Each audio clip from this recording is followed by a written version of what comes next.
रांची के निवारनपुर राष्ट्रीय स्वयंसेवक संघ के कार्यालय पर मंगलवार की रात पेट्रोल बम से हमला मामले की जांच में कई अहम जानकारियां सामने आई हैं। पुलिस ने 2 हमलावरों समेत 3 को गिरफ्तार कर लिया है। इन संदिग्धों में सैफ अंसारी, अमन अंसारी और सैम सुजान शामिल हैं। रांची पुलिस की जांच में आए तथ्यों ने सुरक्षा एजेंसियों की चिंता बढ़ा दी है। शुरुआती जांच में पता चला है कि हमले की साजिश दुबई में रची गई। एक आरोपी के पाकिस्तानी कनेक्शन की बात भी सामने आ रही है। जांच में यह बात सामने आई है कि गिरफ्तार आरोपियों में से एक ने संघ दफ्तर पर पेट्रोल बम फेंका और दूसरे ने उसका वीडियो बनाकर पाक में बैठे पाकिस्तान के हैंडलर शाहबाज आलम उर्फ भट्टी को भेजा। रांची पुलिस ने माना कि इसके अंतर्राष्ट्रीय मॉड्यूल से जुड़े होने से इनकार नहीं किया जा सकता है। रांची एसएसपी राकेश रंजन ने बताया कि एटीएस हर बिंदु पर जांच कर रही है। पुलिस के अनुसार गिरफ्तार तीनों आरोपियों में से एक सैफ अंसारी पहले दुबई में एसी मैकेनिक था। दुबई में रहने के दौरान ही वो देश विरोधी तत्वों के संपर्क में आया। जांच में यह बात भी सामने आई है कि दुबई में सैफ की मुलाकात वहां के राना हुसैन और पाकिस्तान के शाहबाज आलम उर्फ भट्टी से हुई थी। दुबई में ही इन हैंडलर्स ने आरोपी का ब्रेन वॉश किया और उसे टास्क देकर भारत भेजा था। इसके बाद तीनों संदिग्धों ने मंगलवार की रात रांची स्थित आरएसएस कार्यालय पर पेट्रोल बम से हमला बोल दिया।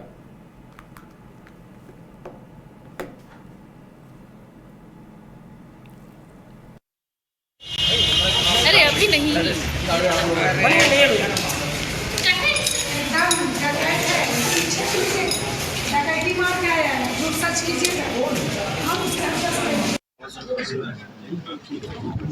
आप लोग जैसा जानते हैं 16/6/2026 की रात्रि में एक घटना घटी थी यहाँ पे, जहाँ पे चुटिया थाना अंतर्गत निवारनपुर में जो आरएसएस का कार्यालय है, वहाँ पे रात में कुछ अज्ञात अपराध कर्मियों के द्वारा पेट्रोल बम फेंका गया था और जिससे हालांकि कोई नुकसान नहीं हुआ था, परंतु घटना की संवेदनशीलता को देखते हुए हम लोग सभी लगातार इसमें लगे हुए थे। पुलिस महानिदेशक महोदया एवं एडीजी रांची जोन, इन लोगों ने भी घटना को काफ़ी गंभीरता से लिया था और उसके बाद मेरे द्वारा जितने भी हमारे रांची के एसपीज़ हैं और जितने भी हमारे इम्पोर्टेंट थाना प्रभारी हैं, डीएसपी हैं, डीएसपी सिटी, सभी के साथ हमने एक टीम बनाई थी। इस टीम ने टेक्निकल और जितने भी हमें अन्य एविडेंसेस मिले थे, उसके आधार पर जब हमने अनुसंधान को प्रारंभ किया तो हमें पता चला कि इस घटना में एक रैपिडो कैब का यूज़ किया गया है अपराध कर्मियों के द्वारा। और फिर धीरे धीरे हम लोग अनुसंधान करते हुए हम लोगों ने अपराध कर्मियों को जीरो इन किया और जीरो इन करने के बाद जब वो भाग रहे थे यहाँ से, तो भागने के क्रम में हमने बोकारो और कोडरमा पुलिस के सहयोग से उन्हें कोडरमा के आगे एक गजंडी करके एक रेलवे स्टेशन है, उसके पास से हमने उन्हें गिरफ्तार किया। गिरफ्तार करने के बाद हमने उनसे प्रारंभिक पूछताछ की है। प्रारंभिक पूछताछ के दौरान कुछ इंपॉर्टेंट लिंक्स हमारे सामने आए हैं, उसमें कुछ इंटरनेशनल लिंक्स भी हैं। उन सब पे हम लोग का अनुसंधान अभी चल रहा है। हमने ये रिकमेंड किया था पुलिस हेडक्वार्टर को कि इस केस का जो अग्रतर अनुसंधान है वो एंटी टेररिस्ट स्क्वाड के द्वारा, एटीएस के द्वारा किया जाए और हेडक्वार्टर ने उसे अनुमोदित भी किया है। इस कांड का फर्दर इन्वेस्टिगेशन जो है वो एटीएस के द्वारा किया जाएगा। आज एक और घटना घटी थी, जो 3 अपराध कर्मी जिन्हें हमने कल रात में 2 को हमने ट्रेन से गिरफ्तार किया था और उनके पूछताछ के आधार पर एक अन्य व्यक्ति को हमने यहाँ रांची से गिरफ्तार किया था। और इन तीनों में से एक अपराध कर्मी जो था, जिसने पेट्रोल बम फेंका था, बेसिकली उसने हाजत से भागने का प्रयास। आप लोग जैसा जानते हैं और ज्यादा जानकारी के लिए इस वक्त हमारे साथ हमारे संवाददाता मोइजुद्दीन जुड़े हुए हैं। मोइजुद्दीन, देखिए, रांची पुलिस ने साफ कहा है कि विदेशी साजिश और पाकिस्तानी लिंक से इनकार नहीं किया जा सकता। क्या कुछ अपडेट और सामने आए हैं मोइजुद्दीन? देखिए उधर सबसे पहले बात करेंगे राजधानी रांची के निवारनपुर, या कह सकते हैं चुटिया थाना क्षेत्र में अवस्थित है राष्ट्रीय स्वयंसेवक संघ का कार्यालय। और बीते दिन यहाँ पर पेट्रोल बम फेंक कर किसी बड़े घटना को अंजाम देने की साजिश रची गई थी। इसके मुताबिक ये घटना बीते दिन हुई थी और करीब 2 से 3 बजे के आसपास की ये घटना बताई जा रही है। इसे लेकर के कल कह सकते हैं रांची पुलिस ने छापेमारी की, खास तौर पर जांच पड़ताल, सीसीटीवी कैमरे में जो फुटेज और जो वीडियो वायरल हुआ है, उस वीडियो के माध्यम से साक्ष्यों को जुटाते हुए पुलिस ने 3 आरोपियों को गिरफ्तार किया है। गिरफ्तार आरोपियों में अगर बात करेंगे उधर, तो 2 लोगों को तिलैया कोडरमा के आसपास से पुलिस ने गिरफ्तार किया है, जबकि तीसरा जो आरोपी है उसे रांची के मांडर क्षेत्र से गिरफ्तार किया गया।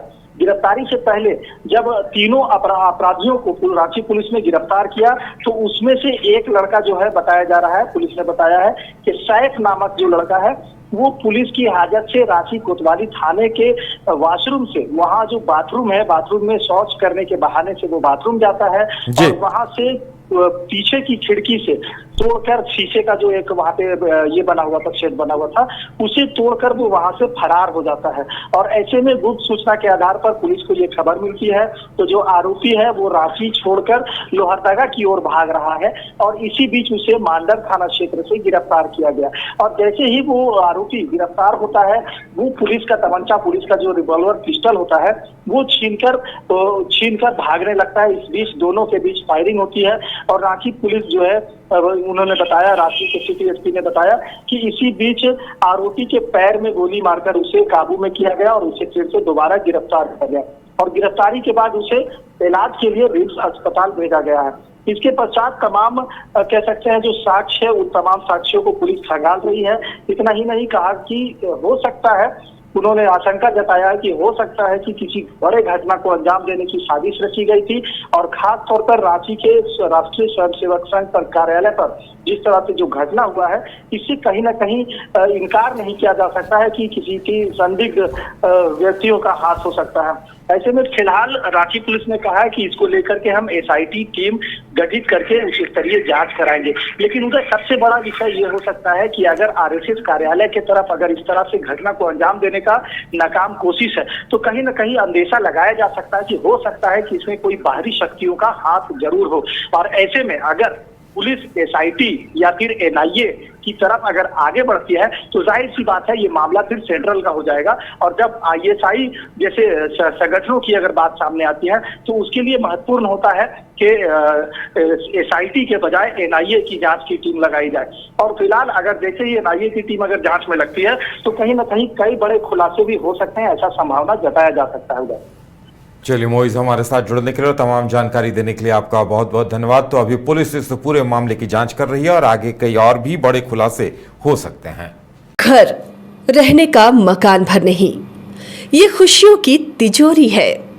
दरवाजे पर दस्तक देता पड़ोस, खिड़कियों से उमड़ आता आसमां, तारों में उलझी ऐसी ना जाने कितनी दास्तां। कहती हैं चले डायमंड सिटी, एक सफर हम सफर के साथ अपने घर तक। Diamond city, life long bonding, 500 से ज्यादा खुशहाल डायमंड परिवार। जल्दी करें, सिर्फ 200 फ्लैट बाकी। आज ही बुक करें अपना आशियाना।